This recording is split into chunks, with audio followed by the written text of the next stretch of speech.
கர்த்தருடைய பரிசுத்த நாமம் மகிமைப்படுவதாக. யோவான் 11ஆம் அதிகாரம் 40ஆம் வசனம். நீ விசுவாசித்தால் தேவனுடைய மகிமையை காண்பாய். ஆண்டவராகிய இயேசு கிறிஸ்து பூமியில் இருந்த நாட்களிலே மரியாள் மார்த்தாள் எனப்பட்ட பெண்களின் சகோதரனாகிய லாசரு என்பவன் மரித்து போனான். மரித்து 4 நாள் ஆகிவிட்டது. ஆண்டவராகிய இயேசு கிறிஸ்து மற்ற கிராமங்களில் ஊழியம் செய்துவிட்டு வந்தபோது லாசரு மரித்து 4 நாள் ஆகியிருந்தது. அந்த நேரத்திலே ஆண்டவராகிய இயேசு கிறிஸ்து லாசருவை உயிரோடு எழுப்பும்படி கல்லறை அண்டைக்கு போகிறார்.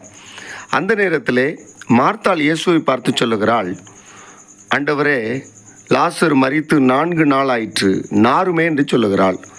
அதற்கு ஆண்டவராகிய இயேசு கிறிஸ்து மார்த்தாளை பார்த்து சொல்லுகிற வார்த்தை தான், நீ விசுவாசித்தால் தேவனுடைய மகிமையை காண்பாய் என்ற வார்த்தை.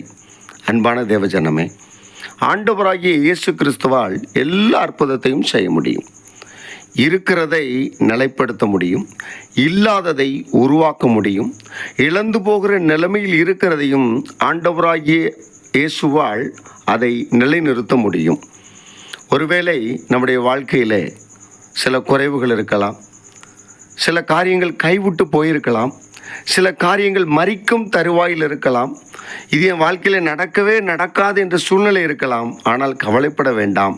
நீ விசுவாசித்தால் தேவனுடைய மகிமையை காண்பா என்ற வார்த்தையை நாம் விசுவாசித்து, என் ஆண்டவர் என்னுடைய வாழ்க்கையிலே சகல நன்மைகளையும் செய்வார் என்று விசுவாசிக்கும் பொழுது, ஒருவேளை சில காரியங்கள் இதுவரை நடக்காமல் இருக்கலாம்.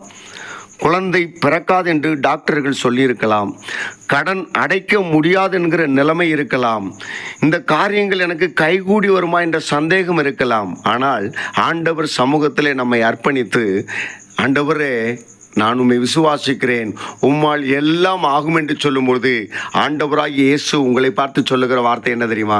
நீ விசுவாசித்தால் தேவனுடைய மகிமையை காண்பாய். நிச்சயமாக ஆண்டவராகிய இயேசு கிறிஸ்துவை நீங்கள் விசுவாசித்து நடக்கும் பொழுது நடக்கக்கூடாத காரியம் நடக்கும். இல்லாதவைகளை கர்த்தர் உருவாக்கி தருவார். நிச்சயம் கர்த்தர் உங்களை ஆசீர்வதிப்பாராக. ஆமேன்.